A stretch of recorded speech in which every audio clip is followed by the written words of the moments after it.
tudo o que existe, todas as criações de Deus, pela lei de evolução, não permanecem estáveis. Nada no universo é estável. Tudo está em constante transformação e burilamento. Tudo, todas as formas de vida, todas as matérias inertes, todos os elementos da natureza estão compulsoriamente condenados a evoluir.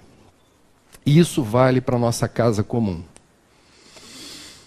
A razão pela qual hoje nós estamos aqui é refletirmos juntos sobre o assunto do momento, que é uma crise que nos chama a atenção e nos causa alguma perplexidade, porque desde que o mundo é mundo há crise.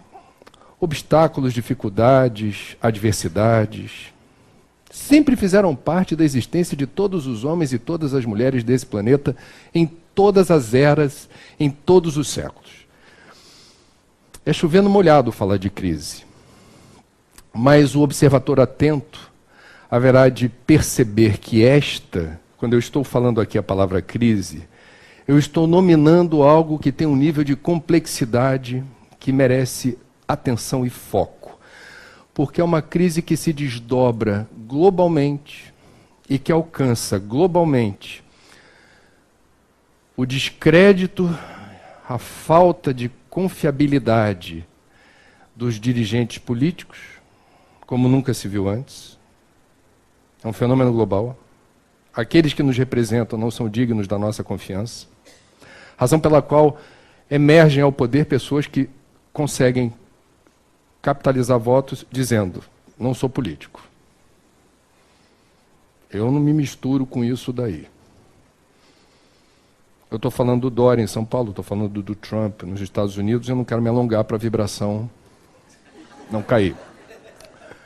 A gente está falando de uma crise econômica que, segundo alguns analistas, não é mais uma crise, não seria um ciclo de dificuldades. Muita gente especialista no assunto denuncia o provável esgotamento de um modelo.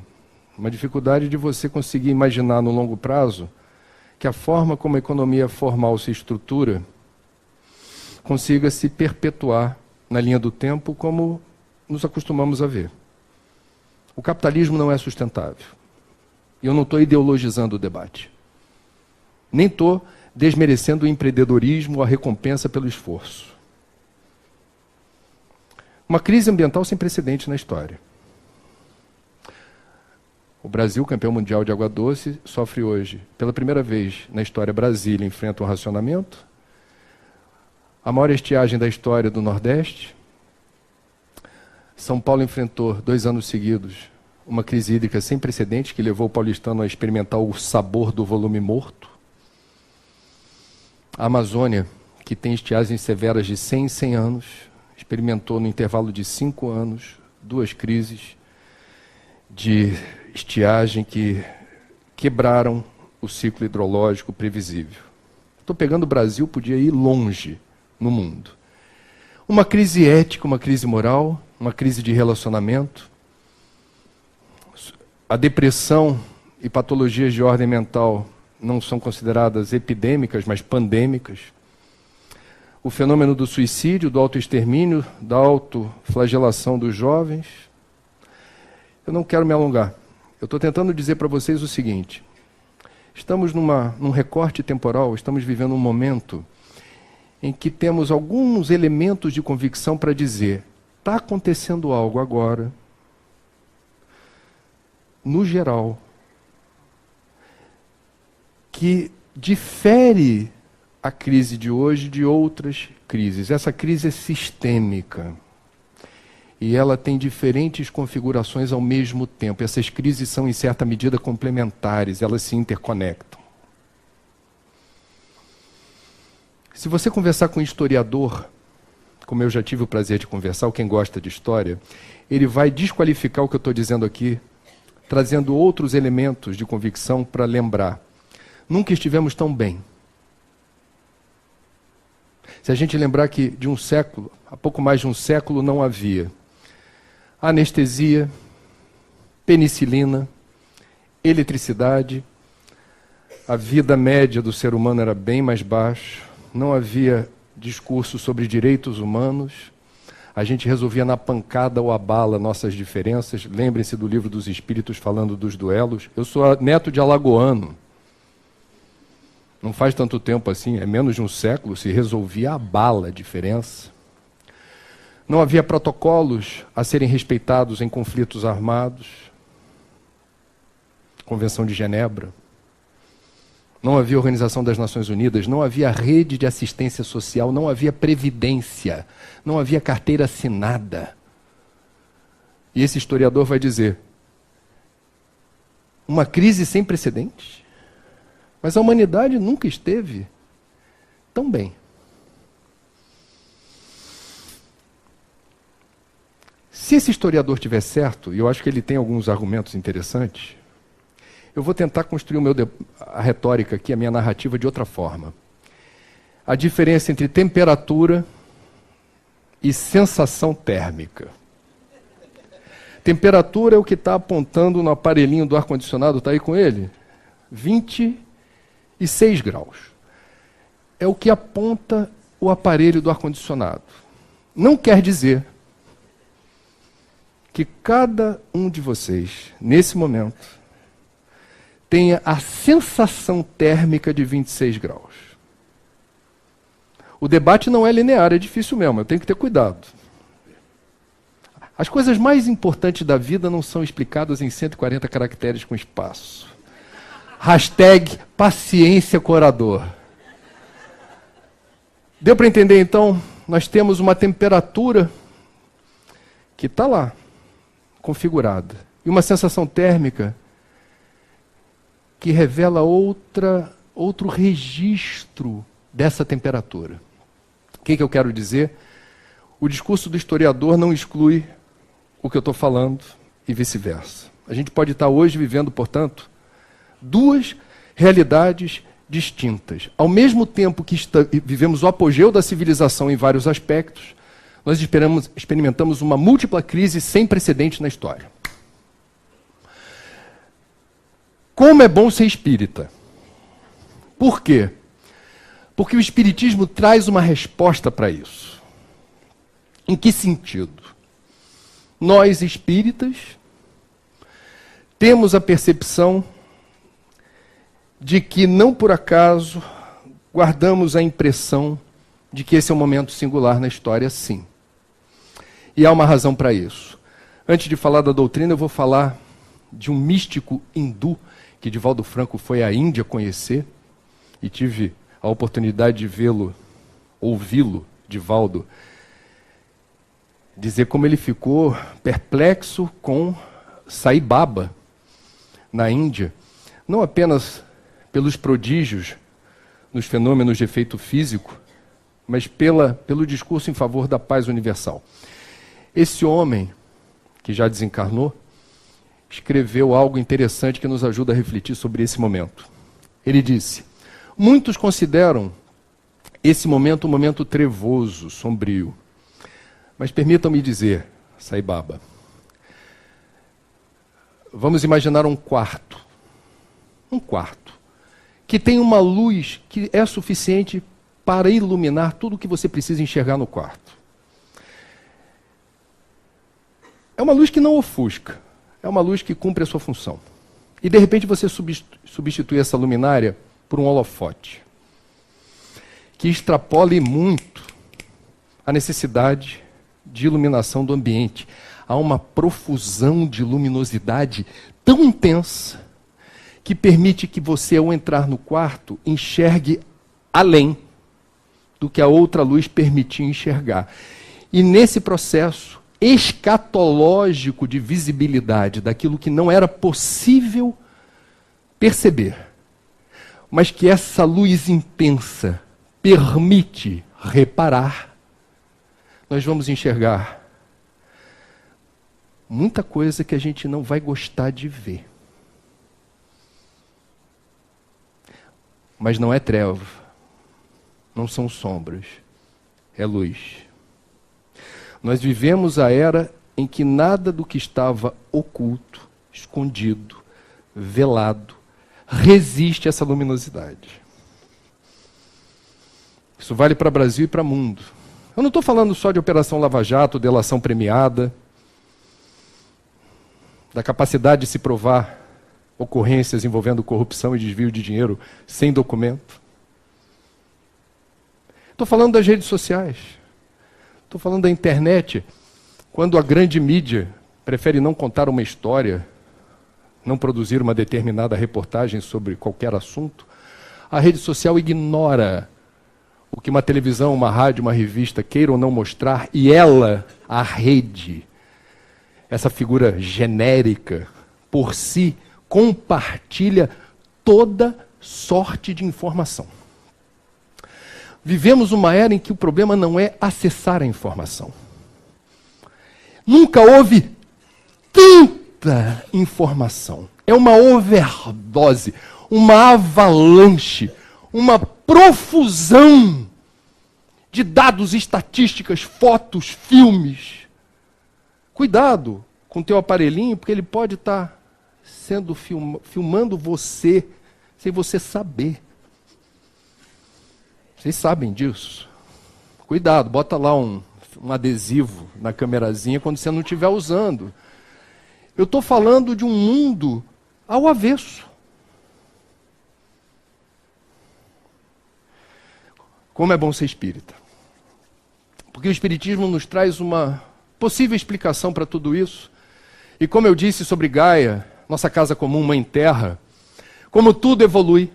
Chegou o momento de Gaia, a Mãe Terra, nessa sinfonia universal que rege o movimento lento e gradual da evolução das formas vivas e inertes. Chegou o momento de virar a folhinha do calendário cósmico universal. Chegou o momento da Terra ascender na escala dos mundos. Chegou o momento do nosso planeta começar a vibrar numa outra frequência. E esse momento de passar de 110 para 220 costuma dar choque. Costuma causar alguma angústia, alguma inquietação de forma consciente ou inconsciente. Alguns sentem, alguns têm episódios de insônia que não ocorriam antes. Alguns têm episódios de angústia, ansiedade. A gente está vendo a profusão aí de síndrome de pânico, transtorno de humor, etc. É como se anteninhas registrassem algo diferente. E é sobre isso que a gente precisa aqui refletir. O que efetivamente está acontecendo? A gente chama de transição planetária, foi uma obra do Divaldo, psicografada por Manuel Filomeno de Miranda. Na era da transição, músicas aparecem de repente em ambientes espíritas, mas vocês não precisam se incomodar com isso, faz parte do processo. O fato é que esse mundo virado ao avesso, onde nada é oculto, nada está sendo sonegado em termos de informação, é um momento propício para separar o joio do trigo. É um momento em que todos nós estamos sendo convidados a sairmos da zona de conforto, a pensar fora do quadrado e a se posicionar. Não existe neutralidade no universo. Esse saculejo é para a gente sair do lugar e dizer, eu venho para cá ou eu vou para lá. Não importa, a escolha é sua. Do it! Faça! Esse é o momento.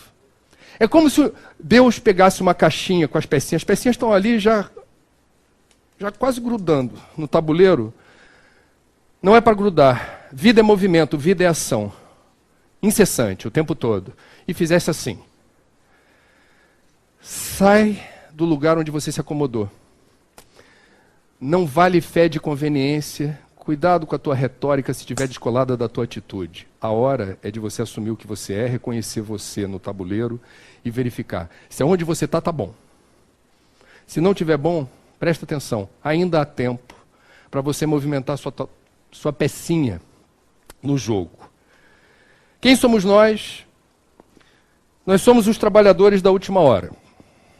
que significa isso? Capítulo 20 do Evangelho, a gente vai encontrar 4 mensagens. As 4 são distintas, não há redundância. São 4 leituras diferentes sobre a parábola do Cristo, quando o Senhor da vinha vai chamando os trabalhadores em momentos distintos do dia para trabalhar na propriedade dele rural lá.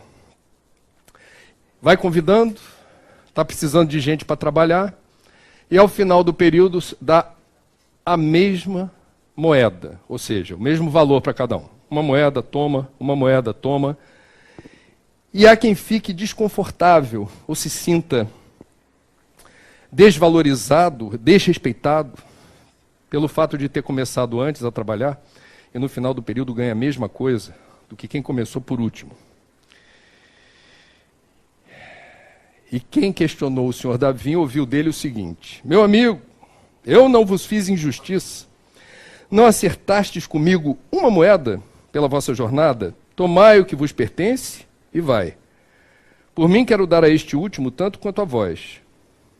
Não me é, pois, permitido fazer o que eu quero? E o vosso olho é mau porque eu sou bom? O que quis dizer Jesus sobre isso? Primeira mensagem do Constantino, que Kardec publica na codificação. Constantino se manifesta nos seguintes termos: quem é o trabalhador da última hora não teve antes preguiça ou má vontade por não trabalhar, apenas não surgiu o ensejo, não houve oportunidade. Ele foi chamado e foi trabalhar por último, mas se ele fosse chamado primeiro, ele estaria apto para realizar aquele ofício, ele estava pronto. Mas há fatores aí que precisam ser levados em conta, de sincronicidade. Ele não merece ganhar menos, porque ele não foi chamado antes. Ocorre que ele já estava preparado. Como é que a gente pode interpretar isso? Muitos de nós, nesta vida, fomos egressos do catolicismo. E boa parte de nós, em outras vidas, fomos cristãos mal formados na deturpação do Evangelho. Guardamos as piores referências do que fosse o cristianismo e de quem seria Jesus. Porque em nome de Cristo e de Jesus se matou como nunca na história da humanidade. As religiões são responsáveis pelo maior banho de sangue da história. Tivemos as cruzadas, tivemos o episódio da Inquisição. Olha, usaram o Cristo para legitimar toda sorte de violência. A gente traz isso de vidas passadas. Então, eventualmente, nós estávamos prontos para a lide, na vinha. Mas não nos foi passada a verdadeira essência do Evangelho. Esse Jesus eu não confio. Esse cristianismo não é o meu. A segunda mensagem é de Henri Reine. Perdão, Henri Reine, está aqui. E ele fala que os trabalhadores da primeira hora seriam os profetas e Moisés. Na linha do tempo vieram os filósofos, sábios, vieram os mártires. E por fim, século XIX, na era da razão, vem o Espiritismo na Cidade de Luz, a partir de Paris, irradiando para o mundo uma releitura dos Evangelhos, como Consolador Prometido, Cristianismo, Redivivo, Terceira Revelação. Ele faz, portanto, essa categorização dos trabalhadores da última hora numa linha temporal. Nós vamos ter uma mensagem evangelista do Erasto, que diz o tempo todo, ide e pregai. A mensagem do Erasto é a maior de todas e evoca os espíritas a dizerem, cara, você já tem a informação, mas ela não basta em você mesmo. O espírita não deve usar o espiritismo de uma maneira egoísta, como se fosse autoajuda. O espiritismo só faz sentido quando a gente usa o Consolador Prometido em nosso benefício para poder ajudar e se habilitar a reduzir o estoque de dor e sofrimento de outras pessoas. Então o ide pregai é literalmente ide pregai, que é uma mensagem muito evangélica, né? De tradições pentecostais ou neopentecostais. Mas aqui o ide pregai não é ir na pracinha e ficar lendo o livro dos Espíritos em voz alta. Aqui o ide pregai é exemplifica o evangelho ajudando a quem precisa. É como eu entendi. A última mensagem, os obreiros do Senhor, é do Espírito de verdade, que começa assim: atingistes o tempo do cumprimento das coisas anunciado para a transformação da humanidade. Deus faz, aí no outro trecho, Deus faz neste momento o recenseamento dos seus servidores fiéis e marcou com seu dedo aqueles que não têm senão a aparência do devotamento, a fim de que não usurpem mais o salário dos servidores corajosos. 4 interpretações. Se eu bem entendi o que está escrito aqui, nós que no sábado à tarde, num dia de folga, viemos à casa espírita, no caso seja Barra, poderíamos ser chamados de os trabalhadores da última hora. A gente não está aqui só para absorver conhecimento. O espiritismo não funciona bem assim. Há um momento da dor, e boa parte de nós se aproximou do espiritismo pela dor. Esse que vos fala, por exemplo. E no momento em que a dor se serena, em que se decanta, e a gente... que doutrina consoladora. Sensacional. O que a gente faz? Vira as costas, compra o livro Minutos de Sabedoria do Pastorino, pílulas homeopáticas para manter a fé. Sabe como é que é? A vida é dura, eu trabalho em vários lugares, eu tenho que correr atrás do prejuízo, muitos afazeres. De vez em quando eu vou lá tomar um passe na Iraci. Na Iraci. Entendeu nada, né, Dana? Tomar um passe, tomar uma aguinha fluidificada e a vida segue. A gente usa a doutrina em nosso favor, mas a gente não se percebe como agente da mudança que precisa se resolver fora do ambiente espírita. Aqueles de nós que ao desencarnarmos, julgarmos que a frequência casa espírita ou a memorização de trechos inteiros do Evangelho, o Livro dos Espíritos, vai resolver nossa situação do lado de lá, está enganado. Espiritismo não é um fim em si mesmo. É um meio para se alcançar um objetivo mais nobre. E a doutrina me ganhou, Iraci. Quando eu li isso, ela não se intitula o único caminho que leva à salvação. Me ganhou. Aí eu já estava inclinado. Quando bateu aí eu falei, estou dentro. Porque por alguma razão, talvez de vidas passadas, me causa uma certa alergia qualquer tradição, qualquer filosofia, qualquer corrente religiosa que se autoproclame o único caminho da salvação. Gosto do ditado que diz, a beleza do jardim de Deus está na diversidade das flores. É lindo ver um muçulmano num determinado momento do dia, no aeroporto, pegar lá a bússola, Meca, fazer o seu ritual. É lindo ver os evangélicos americanos antes da refeição, antes da ceia, morrendo de fome. Opa, ninguém toca na comida. Quem faz a prece? É lindo lembrar de Deus no mundo da matéria, da dispersão e da distração. Ser espírita implica, sendo o espiritismo a fé raciocinada, um estoque extra de responsabilidade sobre que destino, que aplicabilidade daremos àquilo que entendemos como sendo a explicação possível para as leis que regem a vida e o universo. Qual o sentido da existência, da dor, do sofrimento, da morte? A morte existe? Hoje, eu vou compartilhar com vocês um estudo que fiz de 2 mensagens. Não sei se já posso? Muito bem. De mensagem, não sei se vai dar para ler todo mundo, mas eu vou recitar aqui os trechos das mensagens de Joana de Ângeles e de Manuel Filomeno de Miranda, psicografados por Divaldo Pereira Franco.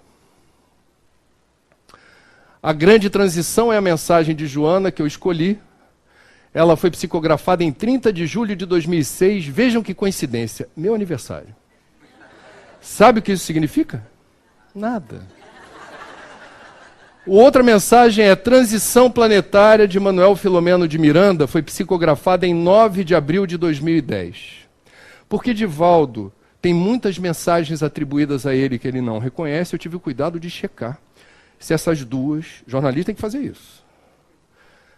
Divaldo, paternidade é sua. Primeiro disse assim, meu filho, são muitas mensagens, me dê um tempo, vou pedir ajuda para pesquisar, lá na Mansão do Caminho. Rapidinho, essa não tinha como não ser, porque eu peguei de livro, essa daqui era a mensagem que a gente acha por aí. Muito bem, qual foi o meu objetivo? 2 mensagens que falam da transição, que é o assunto da gente aqui hoje. E 2 mensagens que eu arbitrei 4 formas de dividi-las. E nas 4 formas de dividi-las, eu peguei trechos da Joana e trechos do Manuel Filomeno de Miranda para mostrar como esses 2 seres iluminados explicam cada um a seu modo, através do mesmo médium, as mesmas questões. Por haver redundância entre Joana e Filomeno, eu estou tomando como algo relevante para quem é espírita, o que eles estão falando sobre, por exemplo, cenários sombrios. Então a gente vai começar com o registro do momento, segundo esses 2 espíritos. O que está acontecendo hoje no mundo? Qual é a sensação térmica? Nos diz Joana de Ângeles, não serão apenas os cataclismos físicos que sacudirão o planeta, como resultado da lei de destruição, geradora desses fenômenos. A gente está falando de terremoto, de tsunami, vulcão em erupção. A gente está falando de fenômenos da natureza num mundo que tem mais de 7 bilhões de encarnados. E haverá questões, haverá tragédias, haverá dor, haverá sofrimento. Mas também, de Joana, os de natureza moral, social e humana, que assinalarão os dias tormentosos que já se vivem. Os combates apresentam-se individuais e coletivos, ameaçando de destruição a vida com hecatombes inimagináveis. Como profissional de comunicação, me chama a atenção o recurso linguístico de Joana para acentuar a singularidade do momento. Primeiro ela chama a atenção, a Terra está sempre em movimento, sempre teve furacão, terremoto, cataclismos de chuva, dilúvios. Não são apenas esses, mas também os de natureza moral, dias tormentosos, ameação de destruição à vida com hecatombes inimagináveis. Hecatombe já é uma palavra forte. Inimagináveis. Ela está falando de algo que não é trivial. Filomeno, sobre o mesmo assunto, cenários sombrios. As dores atingem patamares quase insuportáveis. E a loucura que toma conta dos arraias terrestres tem caráter pandêmico. Chega-se, olha as palavras, ao máximo desequilíbrio, facultando a interferência divina, a fim de que se opere a grande transformação de que todos temos necessidade urgente. Reparem nos termos que eles estão usando. Eles estão se referindo a um momento que guarda uma singularidade. Não é de novo, não é algo que vinha acontecendo. É uma ruptura. É uma ruptura. Quando ele fala loucura que toma conta, eu me lembro das patologias de ordem mental que começam agora a ser mais discutidas e debatidas, principalmente a partir da Organização Mundial da Saúde. Suicídio é caso de saúde pública no Brasil e no mundo. Depressão, são 350 milhões de depressivos no mundo, aproximadamente 15 milhões de depressivos no Brasil. A gente está falando da facilidade do acesso às drogas, e qualquer droga, por princípio, altera o sistema nervoso. E toda droga que altera o sistema nervoso, seja ela lícita, cigarro, cerveja, seja ela ilícita, crack, cocaína, ela pode causar dependência. Esse é o problema. A dependência abala o aplicativo espiritual do livre-arbítrio. Quem é dependente não tem escolha, não escolhe, é escolhido. Isso gera perturbação, loucura. E é interessante, chega-se a um máximo desequilíbrio, facultando a interferência divina.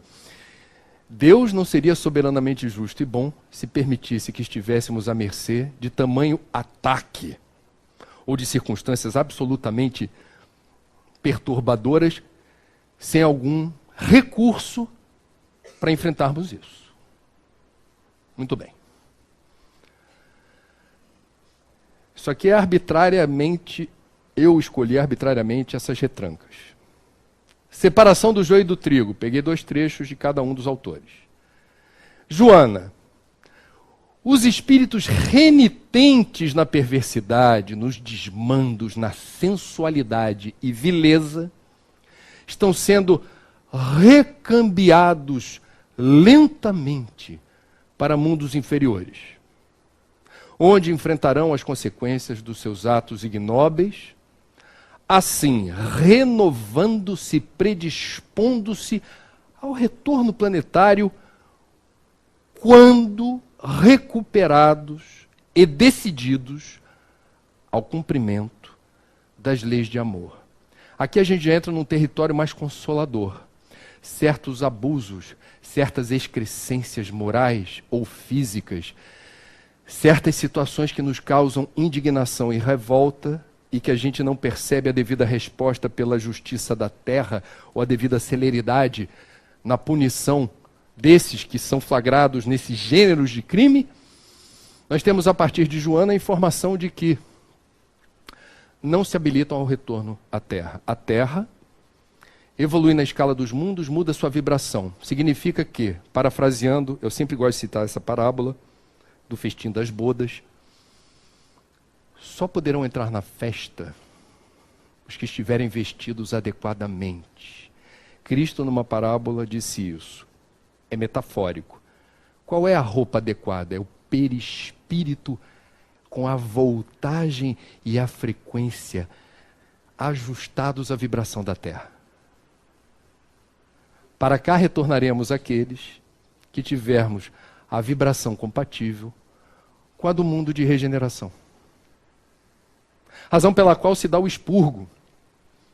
Quem não está vibrando na mesma frequência vai para um planeta, para um orbe, onde haja compatibilidade. Conhecemos a história, isso já foi retratado na obra referencial Os Exilados de Capela, que vieram do sistema de Cocheiro, vieram de outro lugar da galáxia para cá, porque não se credenciaram vibracionalmente para continuarem no planeta original, Capela.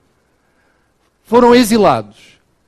Com o consentimento de Jesus, governador desse orbe, reencarnaram aqui e nos ajudaram muito na área da ciência, na área da filosofia, na compreensão dos fenômenos da vida. É interessante quando se estuda a história do Egito. O Egito teve um período relativamente curto de surpreendente conhecimento astronômico, medicinal, no campo do conhecimento, que depois arrefeceu. O que houve ali? Você pergunta isso para um espírita que leu Os Exilados de Capela, ele vai dizer assim, você tem tempo? Espírita, quando...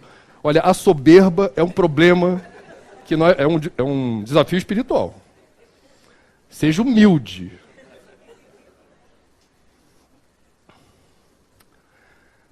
Esse conhecimento veio de Capela. E a partir de um determinado... E eles sofrem quando vêm para cá. Porque aqui é o retorno, para o padrão deles, a um passado distante, longínquo, que eles vão voltar a experimentar aqui algo que já tinha dado. Eles achavam que já tinha dado para o gasto. E retornam compartilhando os seus conhecimentos e sendo desafiados a terem um comportamento ético e moral diferente. Quando alcançam esse comportamento ético e moral diferenciado, têm a permissão para retornar ao planeta de origem. É o mito de Lúcifer, o anjo caído, e por aí vai. O que diz Manuel Filomeno de Miranda? A gente está falando separação do joio e do trigo. Filomeno, as criaturas que persistem na acomodação perversa da indiferença pela dor de seu irmão, que assinalarem a existência pela criminalidade conhecida ou ignorada, que firmarem pacto de adesão à extorsão, ao suborno, aos diversos comportamentos delituosos do denominado colarinho branco. Filomeno foi na mosca. Por um largo período não disporão de meios de permanecer na terra, sendo exilados para mundos inferiores. Muita gente preocupada com o Brasil, dizendo: esse país não tem mais jeito. Permitam-me dizer que eu, nesse campo, discordo completamente. Eu sou do tempo, como jornalista, que se dizia: esse é o país da impunidade, esse é o país que o colarinho branco não vai preso. Quem quiser, pega um avião, vai daqui direto para o Galeão, desembarca em Curitiba, pede para o táxi levar a Polícia Federal. Lá dentro, não precisa nem entrar, pergunta na portaria da PF quantas pessoas ditas influentes politicamente ou economicamente estão no cárcere da Polícia Federal hoje, em Curitiba. Se não tiver grana nem disposição para ir para Curitiba, pega Brasil, vai até Bangu. Ali, quando chegar, é do lado direito, tá? A saída para o presídio, complexo penitenciário. Sai à direita, Bangu, complexo penitenciário. Chegou. Não precisa entrar, você não vai conseguir. Pergunta para o porteiro que estiver lá do DESIP. Fala assim: amigo, quantas pessoas influentes hoje, que a gente não tinha a menor suposição num passado recente de que pudessem estar recolhidas aqui, estão hoje? Ele vai te dar um número.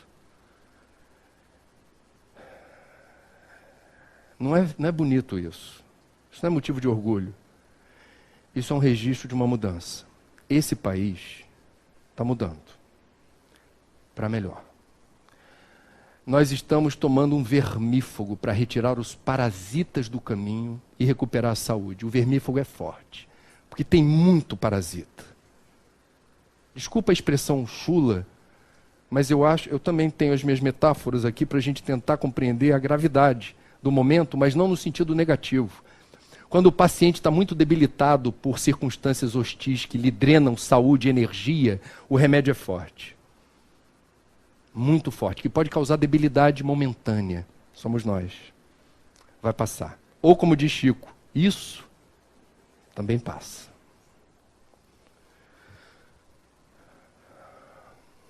Agora o pessoal começa, quem tem vidência começa a ver a psicosfera, que estava assim rosa para vermelho, e agora começa a ficar azul. Bruxuleante. A nova humanidade. Pode respirar fundo. Eu não vou terminar aqui falando só do lado problemático da transição. Deus não seria soberanamente justo e bom se não permitisse que nós, nesse momento, tivéssemos aliados, escora, proteção, inspiração para enfrentar. Joana, concomitantemente, ou seja, ao mesmo tempo de tudo aquilo que ela falou, espíritos nobres, que conseguiram superar os impedimentos que os retinham na retaguarda. Isso é objeto de outro estudo. O que os retinham na retaguarda? Outras tarefas mais importantes? Não era o momento exato para eles se manifestarem? O fato é que eles não poderiam antes se manifestar como agora tem carta branca para fazê-lo. Esses espíritos nobres estarão chegando a fim de promoverem o bem e alargarem os horizontes da felicidade humana, trabalhando infatigavelmente na reconstrução da sociedade. Então, fiel aos desígnios divinos. Da mesma forma, missionários do amor e da caridade procedentes de outras esferas. Não é o povo daqui. É turistas que não são acidentais, mas são luminosos.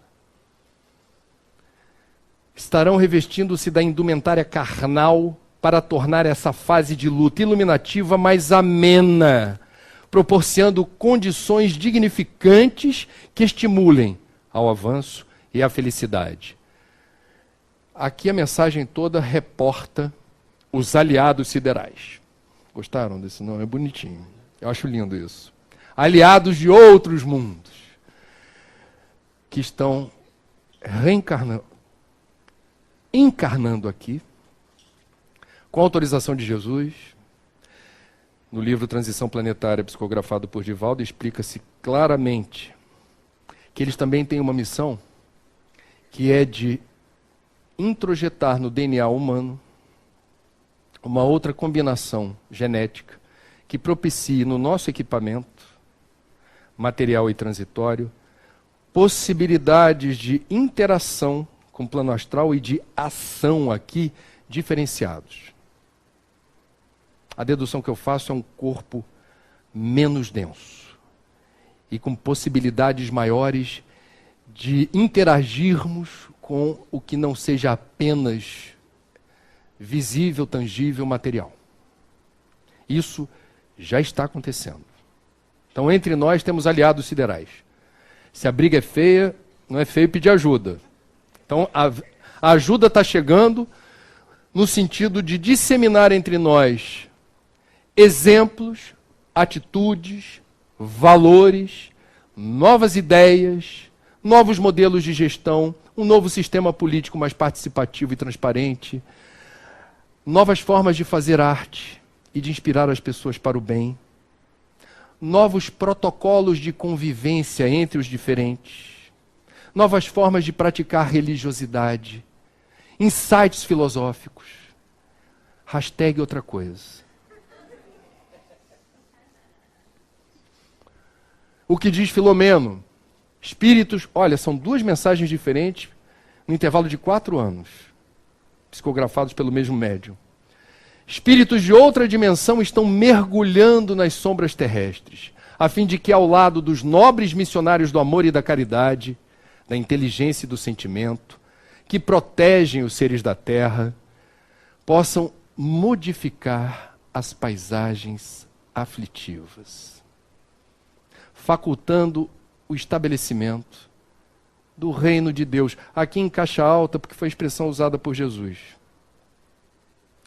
O reino de Deus nos corações.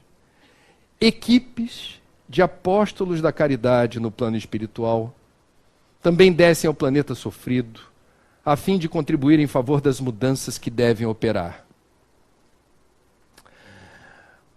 O Luiz Marque está aqui presente, antes da gente vir ao palco, lembrou no livro seguinte, A Transição Planetária, Perturbações Espirituais, primeiro capítulo, Joana de Ângeles, deixando muito claro a participação direta do Poverello de Assis, Francisco, discípulo direto de Jesus, dileto, o único que não foi martirizado, aquele que acompanhou Maria até o fim da existência dela, João Evangelista, que retorna na pele de Francisco, no auge de uma igreja opulenta e corrupta na Idade Média, para exemplificar, foi a missão dele como Francisco, o resgate do verdadeiro cristianismo, pautado pelo amor, caridade, amor, sacrifício, amor, doação, sem acumular bens ou riquezas, sem participar da política da terra, e que, segundo testemunhas, esteve com o Papa e constrangeu o Papa.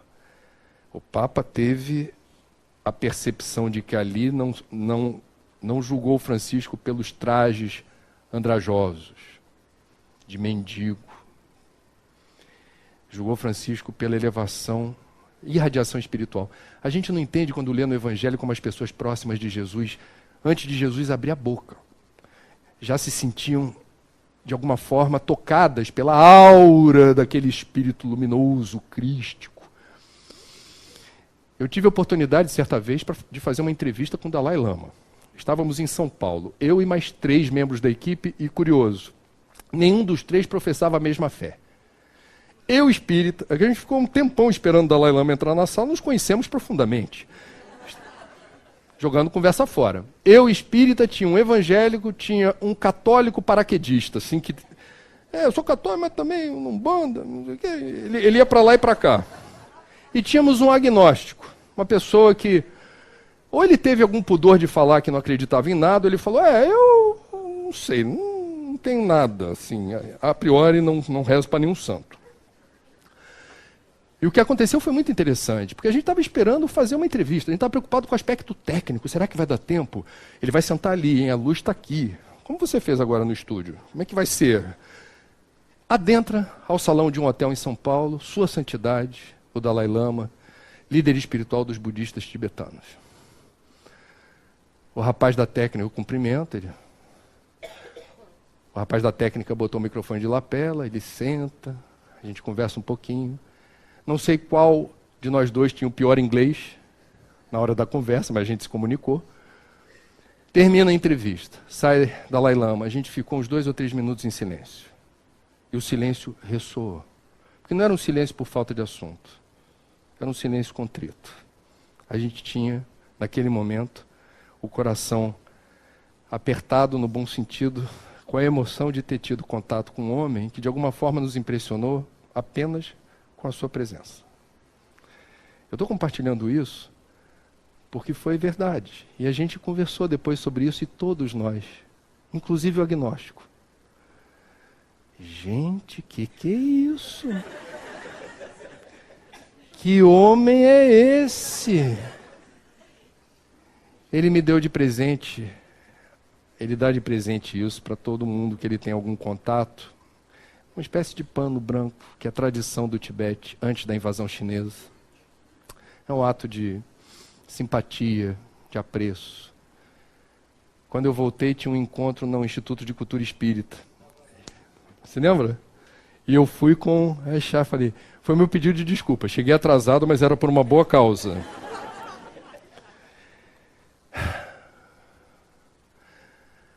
Por fim, o que devemos fazer?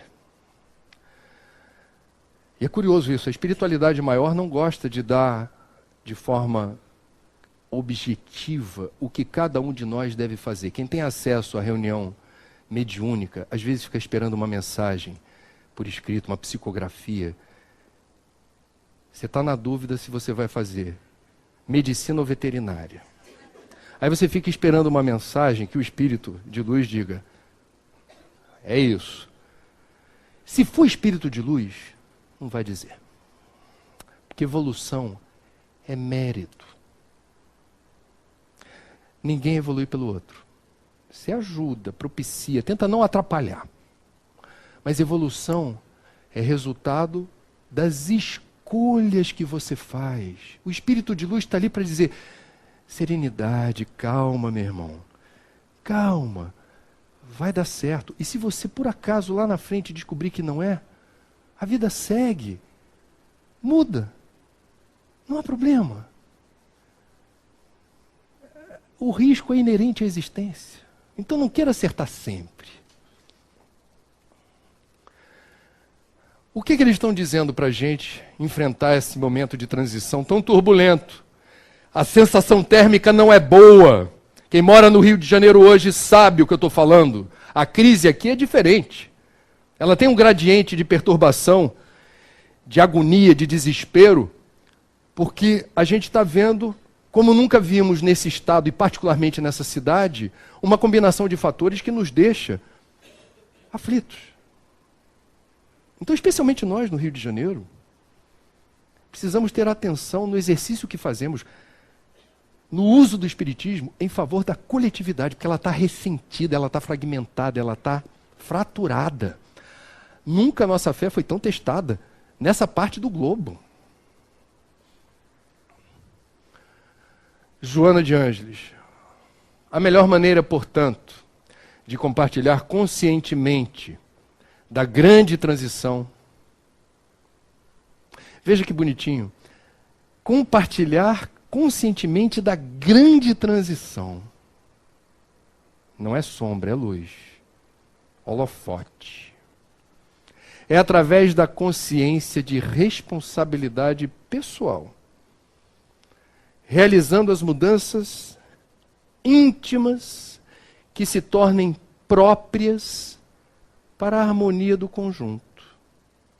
O indivíduo que se renova moralmente contribui de forma segura para as alterações que se vêm operando no planeta. Ah, André, retórica. Não entendo como eu, me modificando, eu possa realizar tamanha reverberação na minha atitude. Vou dar 3 exemplos, banais.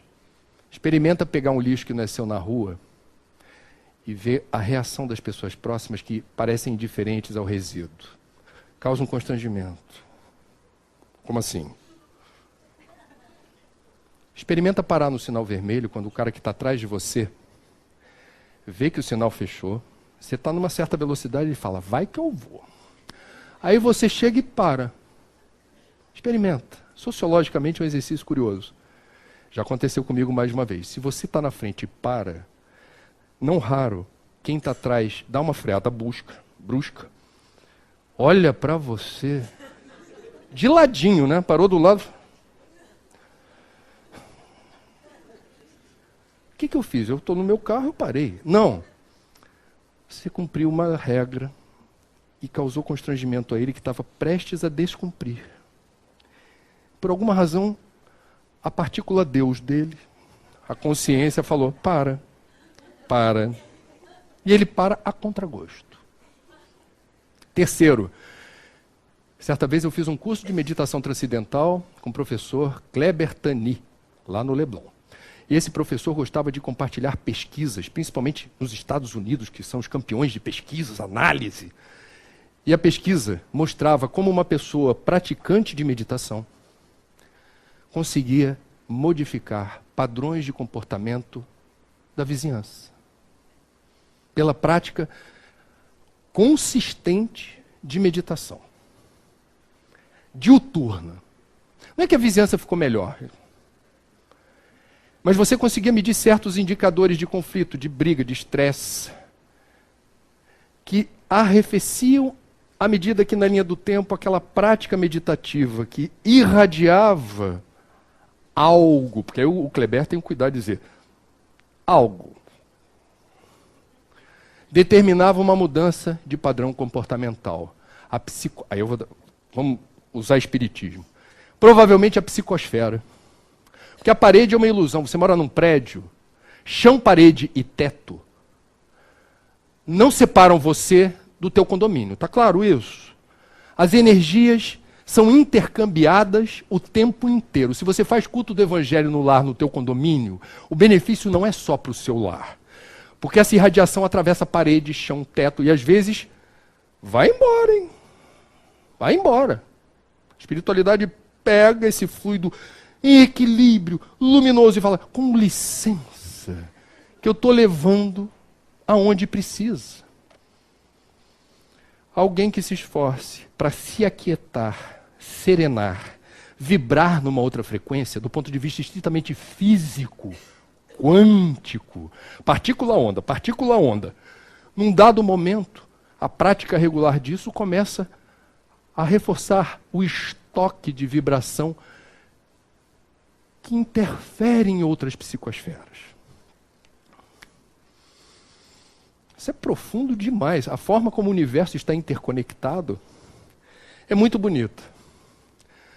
Por fim, Filomeno, o que devemos fazer?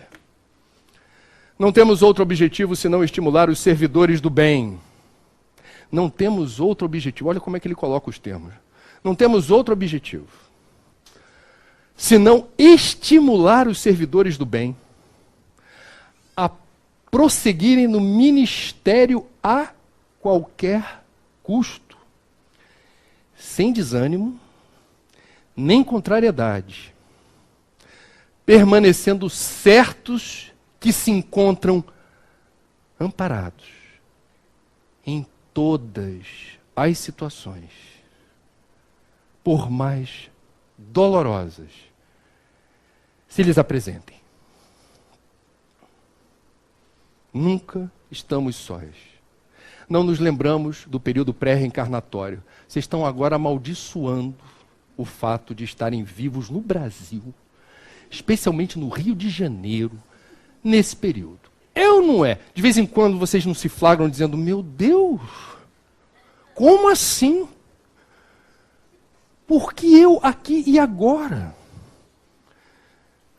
Espírita não tem o direito de fazer isso.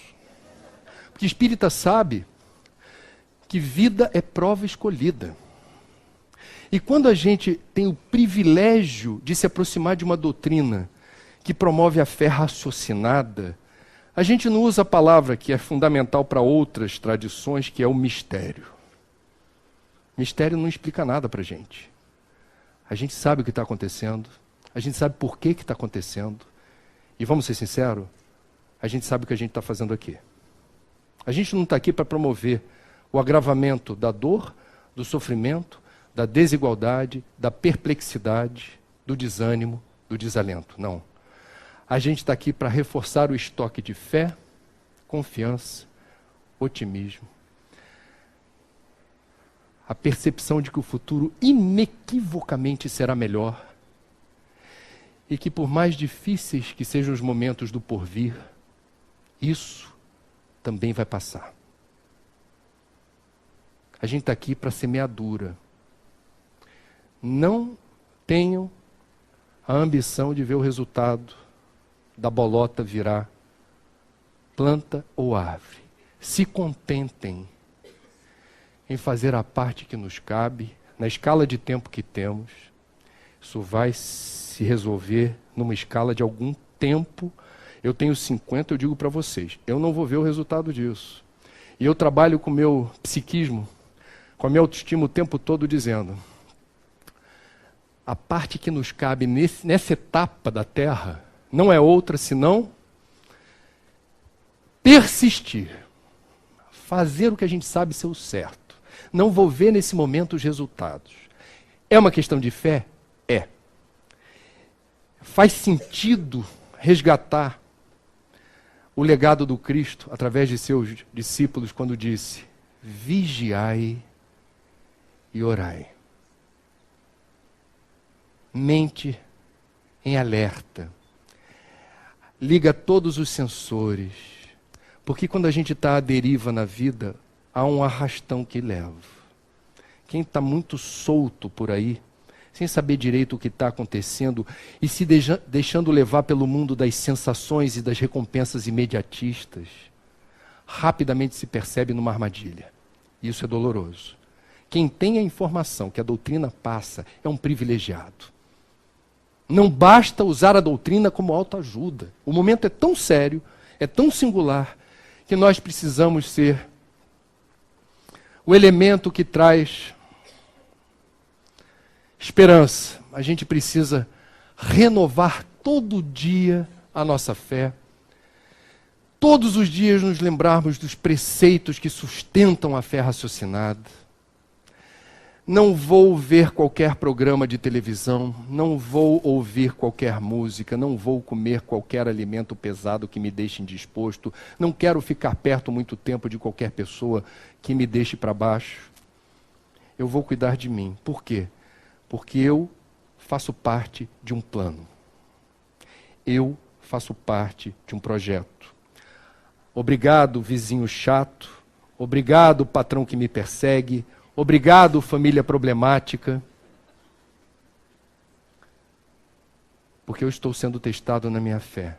E a pedagogia do exemplo e da atitude é o Evangelho redivivo. Jesus não seria quem foi se não exemplificasse o que disse. Nós, espíritas, temos o reforço da razão. Não há motivo para hesitar. Não há motivo para adiar ou postergar. Somos os trabalhadores da última hora. Fomos convidados para trabalhar na vinha.